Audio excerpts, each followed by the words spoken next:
It's all about AI innovations in India, bold new frontiers. And to bring this topic, I would like to invite Kai Andersson. He's the Chief Experience Officer at Canusi and Head of Major Impact Initiatives at AI Sweden. Thank you very much. Warm welcome. And Umakant Soni, who's the co-founder and CEO for Artpark, which is an AI and robotics technology park, also one of our partners for India Sweden Innovation Day. Thank you, Umakant, for your great support and fantastic to have you on board here. Over to you, Kai. Excellent. I think it's fantastic. Of course, I would have loved to be in person there, but I think this is COVID and this is the new reality, as they say. Okay. So as per the theme of the session, this is true digitization in some sense. Well, I guess this is the most in person we've seen each other for almost 2 years. We met here almost 2 years ago. I mean, how are you, first of all? You good? Yeah, fantastic. I think, we hope that the wave 3 doesn't arrive in India, but I think, touch wood, we're doing well. Thank you. You're the co-founder and CEO of Artpark, who focuses on AI and robotics, which, I mean, we at AI Sweden, the Swedish National AI Center, we've focused a lot of our modeling on looking at you and been in dialogue with you and learning from you. Could you tell me a little bit more about what Artpark is and how it's been set up to help facilitate new AI innovations in India? Fantastic, and absolutely, we've been actually learning from Sweden a lot. I visited Sweden, I've lived in Sweden for a while, so, and of course I've seen the innovation ecosystem quite close. And so Artpark is India's attempt to bring leapfrog AI and robotics innovations to life via the triple helix model, where we bring academia, industry, and government together. And so it's been set up with a seed grant of close to $32 million by Department of Science and Technology and Government of Karnataka, and it's promoted by one of the leading AI and robotics clusters at Indian Institute of Science and supported by AI Foundry, which is trying to support leapfrog innovations for the billion-plus users.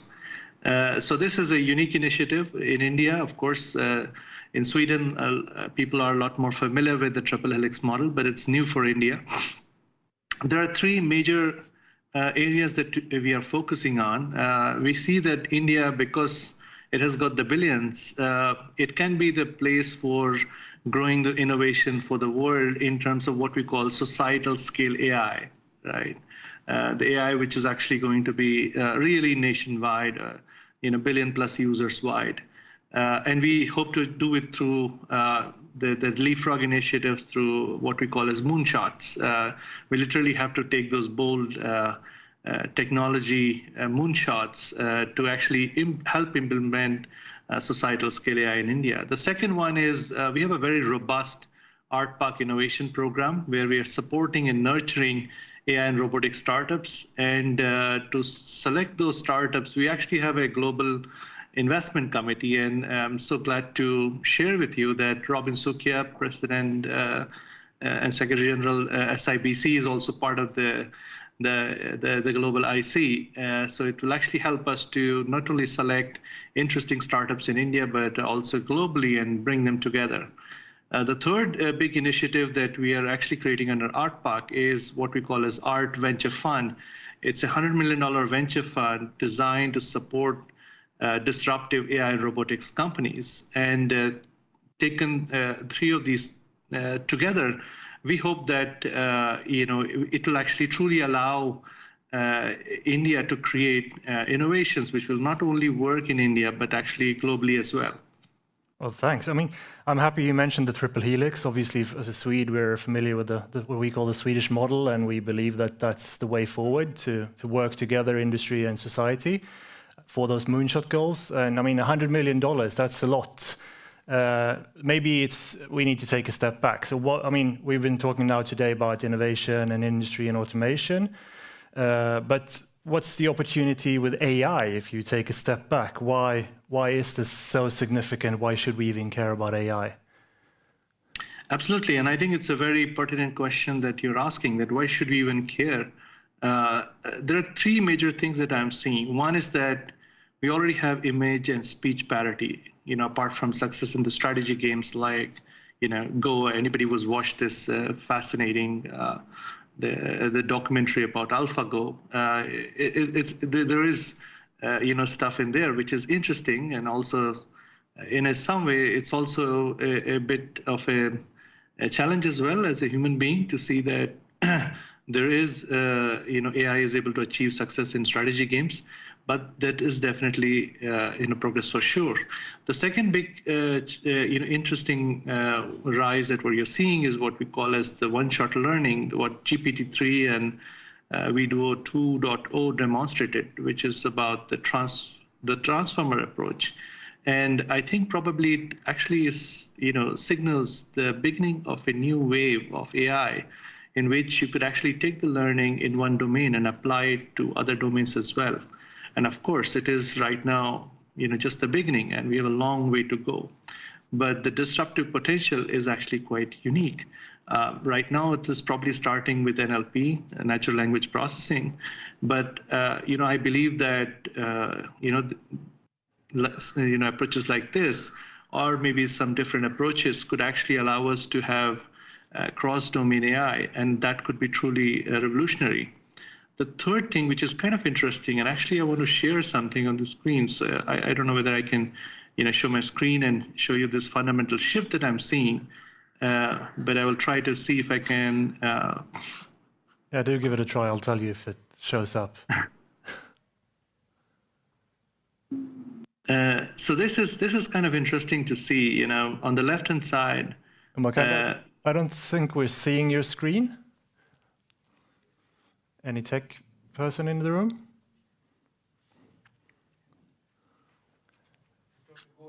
Okay, I don't think it's possible. Sorry. So you'll have to describe it. We're not there yet. No worries. I think we're still evolving. But it's interesting to see, right? If you look at 1975, that was the peak of the industrial economy, where we actually had 1 billion places connected by train, rail, air.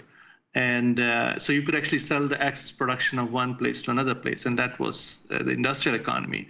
And that gave rise to the multinationals. So 1975, the total assets were $715 billion. Out of that, the tangible was close to $600 billion. And the intangibles were 1/5 of that, close to $120 billion. If you cut across to 2005, where the knowledge economy started to bloom, you connected people by email, by social media, and you were able to bring more than 1 billion people there. The ratio of tangible to intangible completely flipped, so that intangible were close to $9.5 trillion, and the tangibles were around $2.5 trillion. So almost the tangibles were like 4 times of the intangibles were 4 times that of tangible.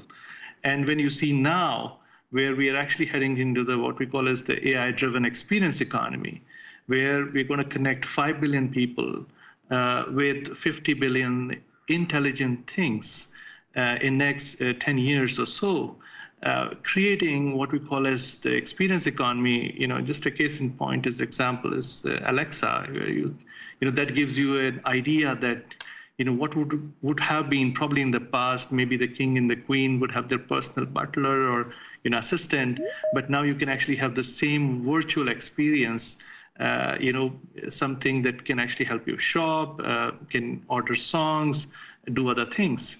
And this experience economy, we're going to have more than 90% of the value chain lying with what we call as the intangible intelligent experiences. And that is a remarkable shift. And what it means is that we're going to automate the tangible part of the economy, but the intangible is going to be much, much bigger. And while people talk about with AI economy, you're going to be loss of jobs, this experience economy will be driven by the human imagination, intelligence. And we're probably going to see, abundance of jobs. I mean, so much abundance that people will not do jobs. They will actually work. They will choose what they want to work on. And it's a fundamental shift.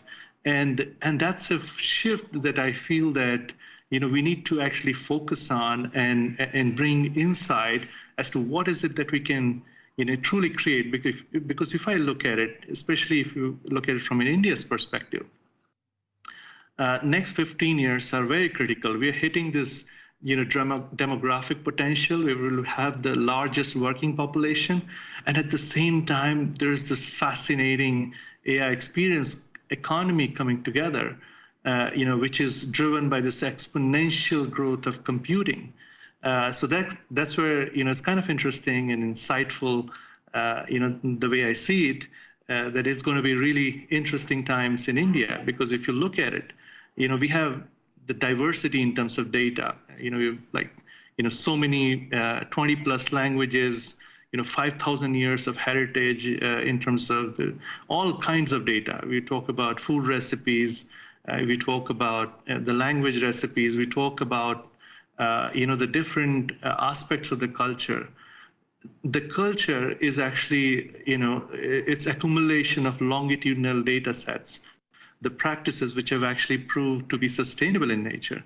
And it is kind of interesting, and I talk about it because we actually have been investigating the whole perspective of how do we prevent disease to happen. And we looked at the recipes, and we realized that the vegetarian recipes that India actually has, they've been derived over a whole bunch of experiences, and they're ecologically sustainable. They are sustainable from the health perspective, and they're also actually very interestingly sustainable from economic perspective as well. They are the cheapest to produce with the lowest amount of energy consumption in them. So it's kind of interesting to see that if you can actually take the data and you could actually code that into algorithms, it will not only result in something that will be useful for India, but actually something that you could actually take across globally as well. Yeah. Can I ask you about something there? Because I think what you mentioned was really important in the beginning, that the comparison between tangible value and cognitive value output in our like the augmentation of human value output, and where AI can help grow that value. If you were to put your money invest your money in AI, automating and making things that we really already do more efficient, or boosting cognitive power, where would you put your money? I think I would say there are two phases to it. I think in the beginning of the curve, most of the solutions that we're going to actually see will focus on the tangible part, because the tangible part of the assets, where you will try to share the assets, bring in intelligence that you could actually automate a part of that and create value, because those are the low-hanging fruits. But as AI gathers steam and it actually will start to go across the domains, the customer experience perspective, which will actually be the core of the experience economy, it will start to take the center stage. And if you were to ask me, frankly, I think I see that in 2025 to 2030, that's where the experience economy will start to come on its own, and you will see so many interesting, disruptive companies getting built. And I predict that we're going to actually see companies which could be really, really large. There could be we talk about unicorns today, but we probably would be talking with the same perspective, maybe companies which are $10 to $50 billion worth. And that's why it's really exciting time, because we probably are laying the foundation of this experience economy. And we actually did some interesting experiments recently, and that's where it's exciting to talk about the bold new frontiers. At the heart of this COVID wave in India, which was really, really challenging, we realized that we have 850 million people living in the rural areas, and they have only 1,000 radiologists to work with. And we realized that the whole healthcare system was actually providers, driven, in the sense that you have primary, secondary, and tertiary. That's how you classify even how do you get access to healthcare services. And we realized that we need to invert that. How do we actually take care of 850 million Indians because they were going through this COVID wave, and they had a major problem because if you can't assess the lung health accurately, you could die. We rolled out, it's a very interesting application called, X-ray Setu, which worked on WhatsApp. So you take an image from WhatsApp and you share it across to the AI service of the X-ray that you've taken, and we will provide you with almost real-time access to what actually that X-ray means. And the insight was very interesting. More than 12,000 doctors and X-ray technicians used that, and they just blew us away. And that's what we realized, that if we actually shift this healthcare from a provider-centric approach to a patient-centric approach, which emphasizes on the experience, because you want to take care, as a patient, you want to take care of prevention, you want to take care of the early diagnosis experience, you want to take care of the care workflow experience, you want to take care of the follow through. So this is where we see the shift actually happening, and I personally believe that we're going to see really interesting companies coming up, which are going to dominate in that kind of flip. I mean, I think that's a very, very good example of a tangible case where AI can really help and where you can innovate and improve society and improve life for humans. But we see those kinds of ideas and implementations in startups with venture capital backing all the time, but they kind of bump into the hurdle of legacy and get shot down either on public side or on big corporate side. What's the model of Artpark and the collaboration and the triple helix that can kind of break through that barrier so we can take those innovations and get them out into society? Absolutely. I think you're so right. The deep technology innovations have always found it very hard to get back because the cycles are actually pretty long.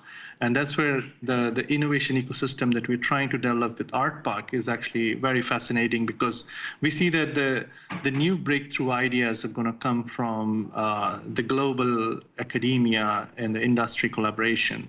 And that's what we try to seed it with the research ecosystem, where we can actually give them funding and the grants to start with. Then as they develop, we can actually support them with what we call as the Artpark Innovation Program, where we take the validated research and convert them into product and companies, and then we can spin them out and back them with the venture funding, so that we actually take care of the technology risk. And there are tons of people who want to fund based on the financial risk part. But if you take care of the technology risk, then these deep tech companies that suddenly become very lucrative, because here's the thing, right? I mean, a company like Google took only $25 million in funding, and today let's look at it where it is. It's north of $1 trillion in market cap, and those are the kind of companies we see will come out of this ecosystem. And the interesting thing is that India, because you have data and then you have talent, we have 8% of the global AI talent working in India. And then most importantly, we have the desperation to solve these problems, like something like accessibility, maybe an overkill in Sweden, where you actually every 2 kilometers you probably have a hospital or access to healthcare ecosystem. But in India, 850 million people living in rural Indias, we need to think breakthrough ideas. And that's where we feel that India is going to be sort of like the cradle for some of these innovations to actually come out. A case in point is what we are trying to develop in terms of this avatar robotics, an avatar nurse. Now, it could be interesting because you have aging population in Europe, and migration is going to become more and more issues. It's going to be very difficult post-COVID. I feel it's going to be really, really difficult. So how do you take care of people? So what we see is that while robotics will develop, we talk about consciousness, but I still feel that it's a bit time away. We need to probably have deep understanding of consciousness before we can build them in the machines. So what's actually going to work is these robots, which can be actually operated by human beings. And it could be a nurse sitting in India could actually take care of an elderly patient in Europe through this avatar robot nurse. And and it could be a very interesting experience because one, you have access to human touch, but through a robot. And at the same time, you actually have a very personal experience of actually interacting with a human being across time, scale, and culture. And you could actually have the AI technologies working. So maybe the Indian nurse might be, speaking to it in, its own language. Maybe it could be Malayalam, and it could be actually talking to maybe a person sitting in Sweden in Swedish, and that could be an interesting future. And I think that's an exciting way where we feel that Artpark can play a role, because we can definitely see that something like this would really benefit not only Europe, but it could be even India as well. I think I like that. I like the concept of bridging market problems with the help of technology. Obviously, maybe the obvious connection is like Westworld, but I think the more humanistic connection is there's a need here and there's a solution here, and if we can connect them also across cultures. But if you put yourself in the shoes of a bunch of Swedes in a company, it can be a big company, a startup, or a research department. When should they look to Artpark in India? Absolutely. Anytime they think that they actually have something to share, work with us. I mean, we talked about the Atmanirbhar or self-reliance in India, and I think it's a term often misunderstood because it's a very collaborative term. We want to work with the global ecosystem. So if you have a technology that you have tried out, you validated the research. If you're an industry, you feel that you have a large market to access in India, you could come and work with us. You come and work with us, even if you're a university. We are very receptive to global university collaborations. If you are even a large size industry who's probably want to take strategic bets in the areas like, I'll give you an example, like, if you have not visited Bangalore, that, probably a car that's designed by Tesla in Silicon Valley will probably get stuck in the Silk Board Junction in Bangalore, because it's a very different kind of traffic that you're talking about here. But imagine if you can actually develop probably a car in India, or maybe, maybe that's not the way it's going to work in India. Probably we need to fly. Maybe we need to have, some kind of a drone robo-taxis, and that could be probably a lot more successful in India. And maybe India might be having the desperation to adopt such solution as well. So imagine if you're, Swedish, you are working on a cutting-edge research problem, just write to us. You can reach out to me, umakant@artpark.in. Very, very, very happy to encourage you to take advantage of this kind of ecosystem that we're building up. It's based on the triple helix model, something that I think the Swedish inherently understand it really well. So I think, and the most importantly, the reason I feel this, that India and Sweden, they both are democratic countries, and they have the same value system at the heart. And I think the future AI, there are three paths that I see.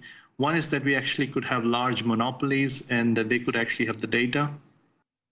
But that's tricky because I don't know what kind of AI that will develop. Would that AI prioritize profit over everything?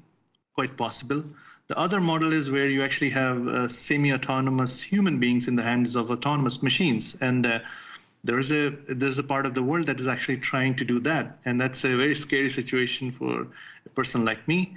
But I think that if you're thinking about the future of man-machine society as something where you will have autonomous, human beings along with autonomous machines, and they will, collaborate and cooperate. I think that's an exciting future that should be the path that India and Sweden can travel together, and that's why we're excited to actually try to build this, the Sweden-India innovation bridge.